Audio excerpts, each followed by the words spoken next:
Donc, nous allons embrayer directement sur le cœur de cette émission. Pourquoi la gauche ne comprend plus rien au fascisme. Les classes moyennes et le fascisme, puisque quand on parle de la gauche qui ne comprend rien au fascisme, on devrait plus parler plus précisément des classes moyennes à plus ou moins fort gauchisme, même s'il y a des secteurs, certes, du prolétariat qui sont encore de gauche et ils ont bien du mérite. Mais bon, quand on parle de gauche, là en ce moment en France, on parle plus peu ou prou des classes moyennes. Alors, le souci étant que ça ne représente pas la majorité de la population. Mais oui, mais ça, fallait pas laisser le sort des prolos aux mains de la droite. Et le fait d'appartenir à une minorité politique, car la gauche en France est une minorité politique, qui ne vit que défaite sur défaite depuis des décennies et qui n'en finit pas de se replier sur elle-même, finit par quelque peu biaiser la vision des choses. J'en veux pour preuve, par exemple, il y a même des gens qui prennent Paul Preciado au sérieux, c'est-à-dire à quel point le niveau a baissé. Mais, par exemple, quand on parle de fascisme et des gens de gauche, on a deux réactions. Le déni et l'obsession. Le déni, montée de l'extrême droite électorale depuis 40 ans, zémorisation accélérée du débat public, débat entre la représentante du principal parti post-fasciste français et le ministre de l'Intérieur qui finissent par se dire qu'ils sont d'accord sur tout, et même réapparition, folklorique certes, mais tout de même, de mouvements de petits nazis. Et tout ça qui devrait normalement, quelque part, quelque peu faire frémir l'homme et la femme de gauche normalement constitués, ne semble que fort peu affecter une partie non négligeable de nos chères classes moyennes. Dérange pas, Oui, bah, sont pas une sans bouger l'autre, un peu. On a il est... ça frémit un peu. Ouais, Pas Oui, trop, pas rien à trop. signaler, C'est pas ça trop. se passe pas dans les quartiers où ils vont, donc ça va. voilà. C'est pas Mhm. trop un truc de centre-ville, ça, donc... On en Sauf à Lyon. discutait. On en Oui, discute. sauf à Lyon. On en discute aimablement à la file d'attente du Biocop, mais sinon, bon, Ouais. ça, voilà. Ça, Autour d'un brunch. autour d'un brunch, par exemple. Du moins, comme par hasard, comme par hasard, la tranche fiscale la plus élevée du segment politique gauche. C'est toujours non, attends, n'exagérons pas, tu vois des fachos partout, on n'en est pas là. Voilà, ça c'est le truc, on n'en est pas là. Ah, il n'y a pas de Mais milice. où? Ça veut Oui, dire voilà, quoi? parce qu'en être là, c'est voir des défilés de chemises brunes dans la rue, ou en être là, c'est quand on sera rassemblés dans des stades. Et c'est Donc, surtout pour nier le caractère glissant de gens qui ne sont pas ouvertement étiquetés fascistes, d'ailleurs, ça que c'est mobilisé, je trouve. Tu vois. Bah Non, Darmanin, bon, ok, mais quand même. alors Darmanin n'est pas un fasciste, c'est un réactionnaire. Oui, C'est mais comme pas tous la les même réactionnaires, chose. il est prêt à signer des alliances, tu vois. Oui, oui, oui. Bah, c'est-à-dire que parce que conservateur, réactionnaire et fasciste ne sont pas les mêmes choses. Ça, c'est un truc qui est très important, je pense, à comprendre. C'est important de voir les typologies. Oui. Il y a pas un conservateur peut être antifasciste. Bah, Churchill. Voilà, ça c'est vu. Un réactionnaire, même à la limite de la Roque, colonel de la Roque, peut être antifasciste. Oui, mais ils ont été des deux côtés, ceux-là, pour le coup. Mais pour le coup, à un moment donné, il s'est Beaucoup de dit. pro-fascistes. Il était pro-fasciste à un moment, et puis après, il s'est rendu compte ce que c'était en vrai, et puis il fait waouh, oh, oh, non. Donc, en revanche, bon, un fasciste est souvent conservateur, voire réactionnaire, il peut se dire révolutionnaire, mais Ouais. disons ce ne sont pas exactement les mêmes choses. Je pense qu'il faut être... C'est ça aussi le truc qui est très énervant dans le truc de gauche, c'est que alors, la moindre personne, même pas de droite, avec qui t'es pas d'accord, facho. Ça, c'est insupportable. C'est insupportable. C'est comme si tu traitais un sauce de communiste, en fait. Ce que Non, fait la parce que- droite. Oui, d'ailleurs. Oui, ce que fait la droite. Oui, en voyant des communistes partout. Mais Voilà. non, on n'en est pas là. On n'en est pas là forcément. On n'est pas rassemblés dans des stades. Mais il y a, comment dire, un parfum de l'air du temps que nos classes moyennes un peu aisées font semblant de ne pas voir. C'est-à-dire que tant qu'ils ne voient pas un gros skinhead en train de zigailler devant une synagogue, ils se disent ça va. Hmm. Et en général, ce sont les mêmes gens qui croient à l'Europe qui protège et qui ont voté Macron au deuxième tour. Et autant dire qu'on n'a pas affaire aux couteaux les plus aiguisés du tiroir. Oui. Ouais. De l'autre côté, deuxième phase du déni, l'obsession. Nous avons les franges les plus militantes qui, elles, voient des fachos partout. Dans une certaine fébrilité qui les pousse à soulever chaque caillou sur leur chemin pour y déceler des traces de fascisme. D'ailleurs, tout est fascisme, surtout quand t'es pas d'accord avec eux. L'épithète facho comme structurant de gauche. Parlons-en de ça. C'est-à-dire qu'à un moment donné, le seul truc que tu as à dire vis-à-vis de tes opposants politiques, c'est les traités de fachos. Et on peut aussi s'enrouler autour de cette épithète pour diviser le monde en deux parties distinctes, les fachos et les pas fachos. C'est pratique. C'est pratique. Ça sert à rien, mais c'est pratique. Ça sert à rien, c'est contre-productif et pas super pertinent. Mais c'est confortable. Ah, c'est très confortable. C'est tellement confortable. Les fachos, les pas fachos. C'est nous, on n'est pas fachos, donc en face. Enfin bon, voilà, le moindre truc, c'est facho. Voilà, comme toujours le youtubeur bourré dont on parlait. D'abord. T'es sûr qu'il était bourré à la bière d'ailleurs. Voilà, il était bourré à la bière parce que c'est prolétarien. Ouais. La bière. Et c'est pas pertinent de traiter tout le monde de facho. Et l'exemple, c'est l'épisode Gilets jaunes, où on a vu surgir sur les ronds-points cette chose étrange, qui est le prolétariat non politisé. Et la réaction de la gauche pas facho, ça a été spontanément un recul d'effroi, en hurlant « facho !» Et oui, parce que quand ça fait longtemps qu'on n'a pas vu le peuple de près, ça fait un choc. C'est sûr. Bah, ça, c'est clair qu'ils en voient pas souvent, des gens comme ça. Donc bon... En plus, ils sont même pas déconstruits. Non. Ah oui, alors ça, le peuple des Gilets jaunes, ils sont pas du tout déconstruits. Mais vraiment pas. Mais vraiment pas. Peut-être pas assez d'ailleurs pour le coup. Ouais. Mais c'est un autre débat. Pour avoir vu des manifs de Gilets jaunes, c'est quand même des manifs où il y avait beaucoup de femmes par rapport aux manifs qu'on fait tous d'habitude. Ouais. Et ça devrait interroger. C'est un truc, il y avait beaucoup de femmes, tout simplement parce que si c'est le prolétariat le plus exploité, les segments du prolétariat le plus exploité, ce sont les femmes. Oui. Mais non, ils ont premier réflexe de la gauche pas facho, c'est des fachos sur les ronds-points, et puis ils y tiennent, c'est tout à démontrer le caractère de classe du mouvement Gilets jaunes. Non, c'est des poujados fascistes, bon, ils n'ont rien compris, comme toujours. Parce que les points communs entre nos deux gauches du déni et de l'obsession, ça fait bien longtemps que le prolétariat a ses inquiétudes, ils l'ont bien lâché, ils se tiennent soigneusement loin de lui. Et ce peuple, décidément pas ouvert d'esprit, pas déconstruit, qui comprend pas qu'on braille à cap dans les manifs, ne serait-il pas un peu facho, se dit le de gauche, l'œil soupçonneux, avant de se lever confortablement parmi les siens, bien au chaud, avec que des gens comme lui, surtout des pas comme lui. Délivrer des brevets de facho pas facho bien au chaud dans son bar associatif et Twitter, sans que personne ne vous embête, et s'il n'est pas d'accord, on n'a qu'à dire qu'il est facho. Autant dire qu'on n'a pas le cul, les ronces, tout ça, mes amis. Ouais, mais ce que tu dis là sur les gens là qui n'ont pas envie de voir, mais ça, t'as des partis qui l'ont théorisé, qu'il faut plus s'adresser à ces gens-là, parce que de toute façon, ils sont racistes.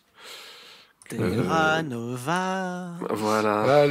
Mais pas que Terra Nova. Enfin, c'est recensé toute l'histoire de la gauche au pouvoir, qui a totalement, la construction du Front National en tant qu'entité politique qui passe de pseudopode d'ordre nouveau jusqu'à parti pivot. Mais malheureusement, c'est ça. FNRN, c'est une sorte de parti pivot de la politique française, aurait été impossible sans le Parti socialiste. C'est eux qui l'ont autorisé, d'ailleurs. C'est eux qui l'ont autorisé, c'est eux qui l'ont porté sur les fonds baptismaux, c'est eux qui l'ont propulsé à la télé, où Le Pen apparaissait à la télé absolument tout le temps, et c'est eux qui, par des politiques, le tournant de la rigueur, les privatisations, et mettre dans la misère des pans entiers du prolétariat, ont créé les conditions d'apparition de ce parti fasciste, qui est maintenant un parti post-fasciste. Mais ça, on en discutera les différences plus tard.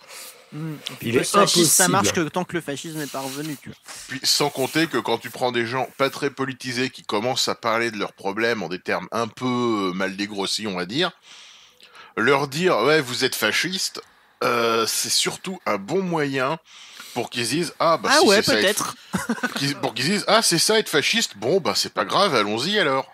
Voilà, c'est-à-dire qu'à partir du moment où les revendications, moi je m'en souviens que les revendications au début, les Gilets jaunes, c'était un mouvement qui était par rapport à une taxe fiscale. En plus, un truc sur l'essence pour l'écologie, alors attention. Pour l'essence.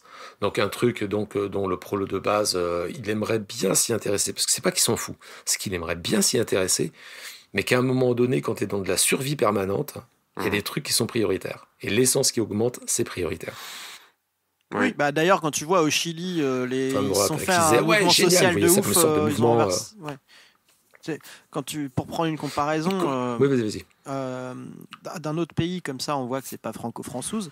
Au Chili, quand ils ont fait les manifs de plusieurs mois et qui aboutissaient sur une nouvelle constitution, au début, c'était l'augmentation du ticket de métro quand même, le motif de manif. Les trucs matériels de la vie du quotidien. Non, et puis c'était des classes périurbaines, enfin c'est des gens qui habitent dans le rural, autour des villes, donc l'essence c'est vital quoi en fait. Ce que ne voient pas forcément les classes moyennes qui elles habitent au centre-ville et qui ont tout à proximité, à pied, en vélo, en bus, tu vois.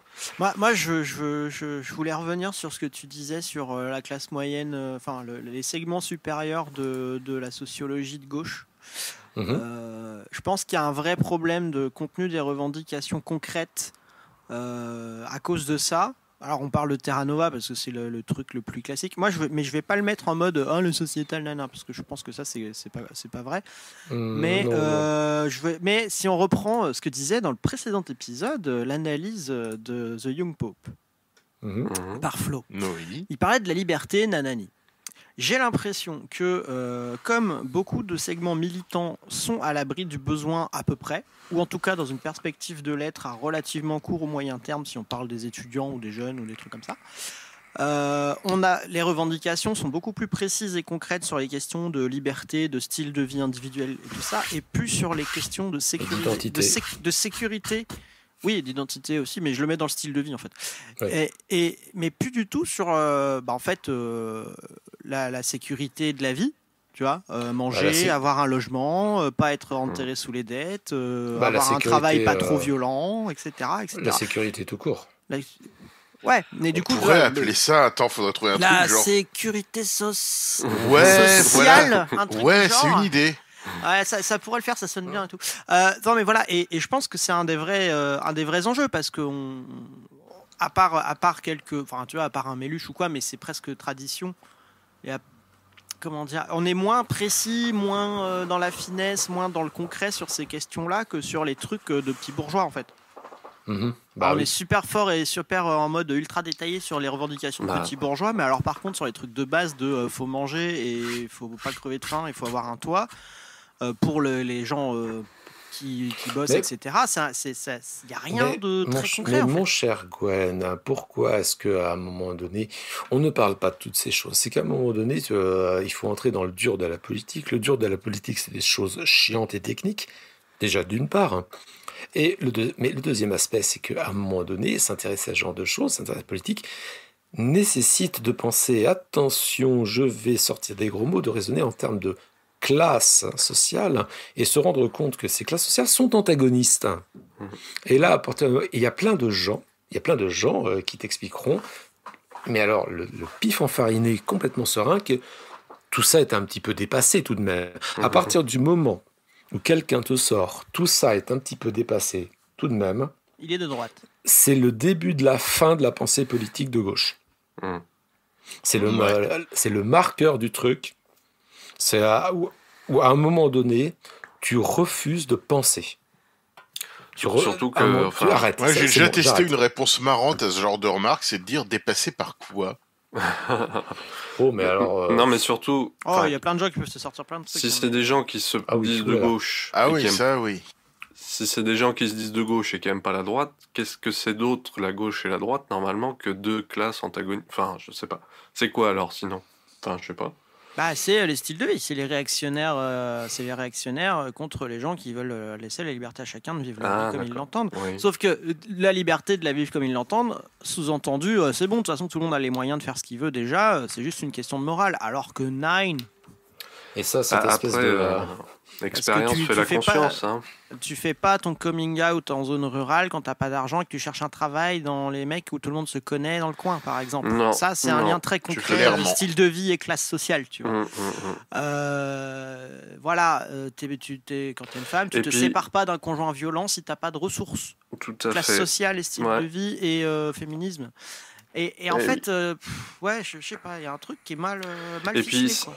Et puis c'est pareil que quand t'es tu vois, tu mets pas ton vrai nom sur Twitter Quand t'es Par un peu exemple. pauvre, quoi. Ceux qui peuvent se permettre de... Juste quand t'as un patron, en fait, déjà. Voilà. C'est ça, ouais. Ceux qui peuvent se permettre de mettre leur vrai nom, c'est soit des journalistes... Ou même quand soit t'as des- pas de patron mais que t'as un proprio.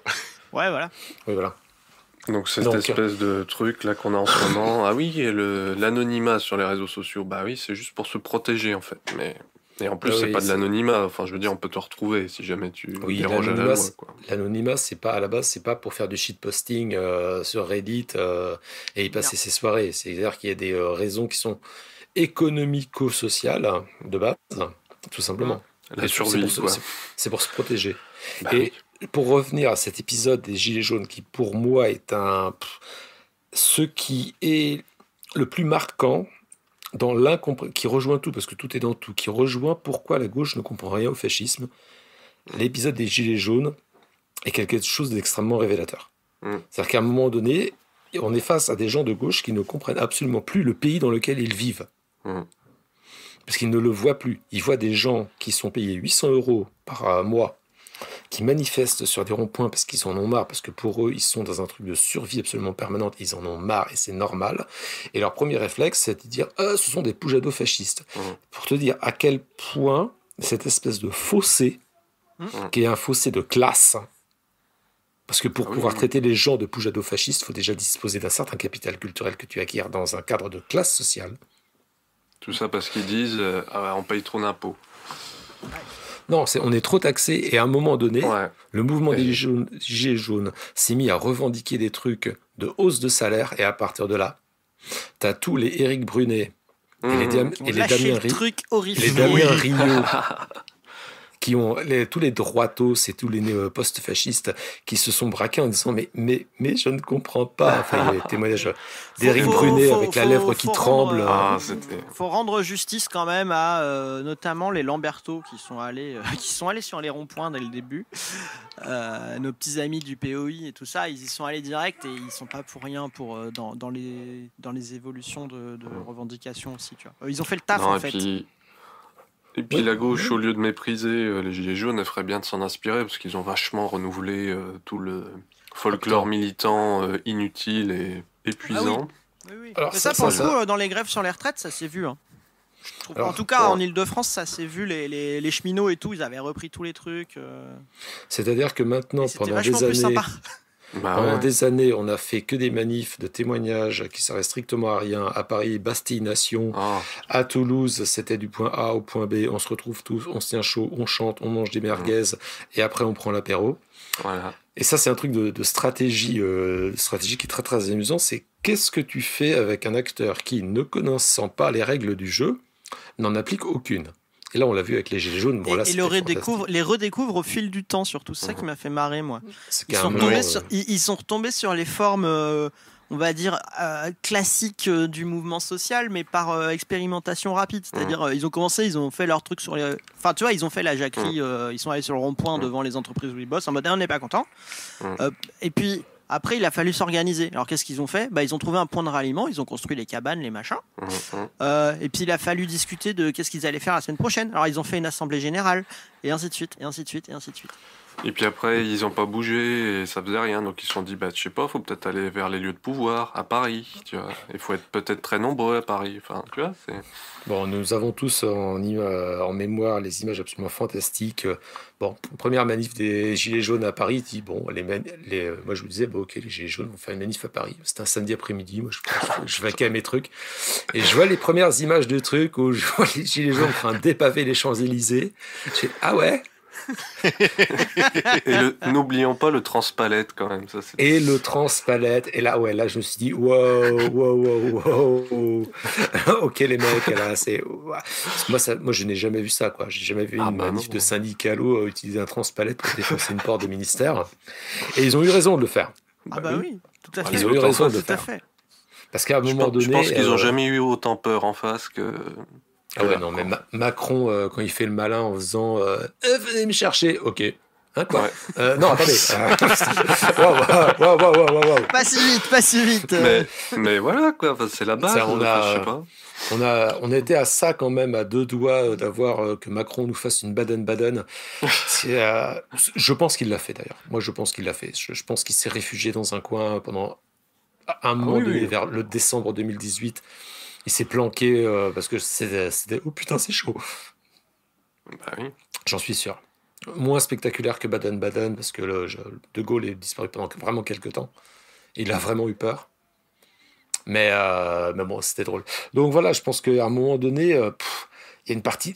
Il y a une partie de la gauche qui pige plus rien au peuple et qui comprend pas pourquoi. Mais pourquoi Ouais. ces gens votent-ils fascistes? Mais ils votent fascistes parce que, comme à chaque fois dans l'histoire où la gauche ne fait plus le taf, et ce sont des ensorceleurs avec toutes sortes de promesses. Regarde l'arabe qui te prend ton travail. Eh bien, avec nous, l'arabe va rentrer chez lui. Voilà.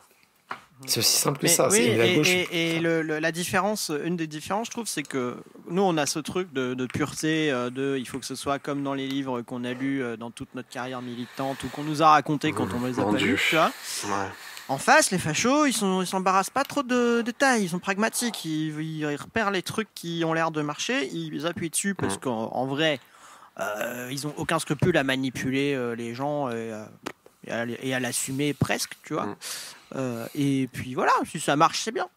Mais attendez, parce que non seulement ça, mais aussi ils n'ont pas de problème à aller au contact des gens.